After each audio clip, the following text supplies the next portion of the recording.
Hello beautiful people, welcome to my channel. आज के इस ब्लॉग में हम जाने वाले हैं यूएस। मैं हमेशा से यूएस जाना चाहती थी, बट अब जाके मुझे मौका मिला है। लोग अक्सर फ्लाइट से ही जाते हैं, बट हमने सोचा क्यों ना रोड से जाया जाए।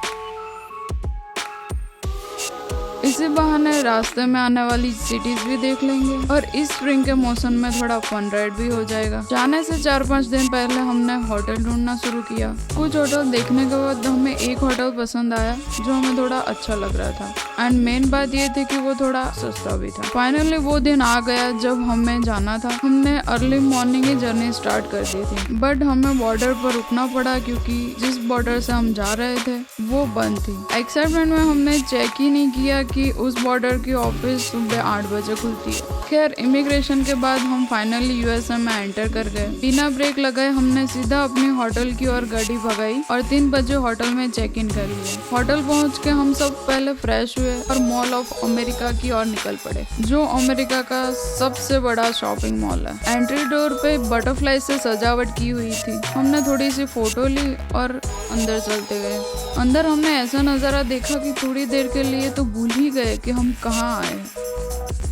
मॉल के अंदर ही अम्यूजमेंट पार्क है और लोग वहाँ राइड्स के मजे ले रहे थे। इंडोर इतनी बड़ी राइड्स तो मैंने पहली ही बार देखी होगी।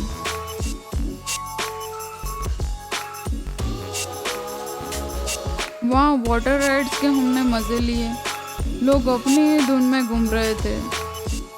वहाँ इतनी सारी राइड्स थी कि कोई भी एक दिन में तो सब राइड्स ले ही नहीं सकता, इसलिए हमने 2-3 राइड्स ली और आगे बढ़ गए।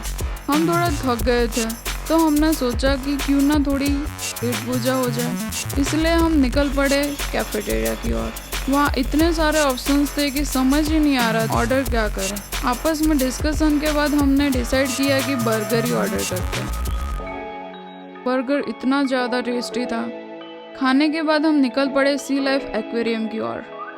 उसकी एंट्रेंस फी $35 USD थी, जो हमें थोड़ी ज़्यादा लग रही थी, पर फिर हमने सोचा कि इतनी दूर आए हैं, ट्राई करना तो बनता है।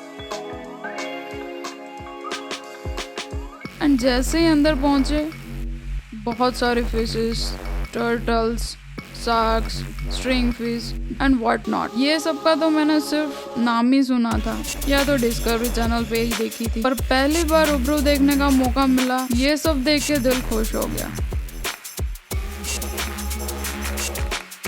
एक्वेरियम देख के जैसे ही हम बाहर निकले, वहाँ सामने कॉन्सर्ट चल रहा था। थोड़ी देर कॉन्सर्ट के मजे लेकर हम बाकी के स्टोर देखने निकल पड़े। वहाँ इतने ज़्यादा स्टोर थे, इतनी ज़्यादा ब्रांच थी, समय पर तो ध्यान ही नहीं गया किसी का। और जैसे ही हमने घड़ी पे ध्यान दिया, 10 बज चुके थे।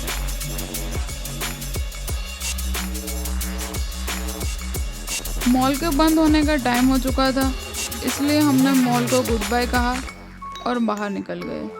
सबको इतनी ज़्यादा भूख लगी थी तो हमने वहाँ से रेस्टोरेंट ढूंढने का स्टार्ट किया। सबका मन था साउथ इंडियन खाने का, तो हमने पास के एक साउथ इंडियन रेस्टोरेंट पे ढाबा बोला। वहाँ सबने डोसा ऑर्डर किए। डिनर करके हम वापस आ गए होटल पर। सब इतने ज़्यादा थक गए थे कि जैसे ही वापस होटल पहुँचे, सब सो ही गए। ऐसे ही हमारा एक दिन यूएसए में ख़त्म हो गया। आगे की कहानी जानने के लिए पार्ट 2 का वेट करें। Thank you and good bye.